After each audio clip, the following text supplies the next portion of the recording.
काला जीरा दूध के साथ खा लेने से आपका जख्म जल्दी भर जाएगा। अगर आप रोजाना खीरा खा लोगे तो आपको जिंदगी भर लकवे की बीमारी नहीं लगेगी। हल्दी में दूध डालकर पीने से सर दर्द फौरी खत्म हो जाएगा। अगर आप रोजाना आड़ू खाओगे तो आपकी नज़र तेज हो जाएगी।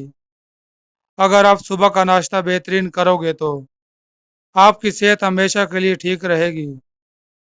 अगर बच्चों के पेट के कीड़े खत्म करने हैं तो कलवंजी पानी में डालकर बच्चों को पिलाएं, पेट साफ हो जाएगा।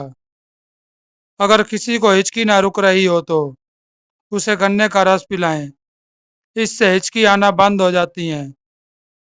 ज्यादा नमक खाओगे तो आपका दिल कमजोर हो जाएगा और पट्टों में दर्द बैठ जाता है। रोजाना नियारमू छोटी इलायची खाने से रीढ़ की हड्डी कमजोर नहीं होगी। नमकीन और खट्टी लस्सी पियोगे तो दिल को ताकत मिलेगी। जो लोग दोपहर के वक्त कहवा पीते हैं उनका दिमाग तेज हो जाता है। बकरी के दूध के साथ पिस्ता खाने वालों को बुढ़ापा जल्दी नहीं आता। खरबूजे के छिलकों को उबालकर उस पानी से अपना मुंह धो लें, रंग गोरा और साफ हो जाएगा। दाल माश और दही एक साथ खाने से ब्लड प्रेशर बढ़ने का खदशा होता है।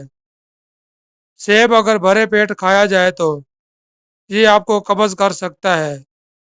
पैरों और हाथों पर एलोवेरा लगाकर सोने से मच्छर नहीं काटेगा। रोजाना इसबगोल छिलके के इस्तेमाल करने से मैदे की तेजाबियत और जलन खत्म हो जाती है। अगर सर की खुश्की को दूर करना है तो रात को सोने से पहले अच्छी तरह सरसों के तेल से सर की मालिश करें और सुबह को नहा लें। चंद दिनों में खुश्की खत्म हो जाएगी।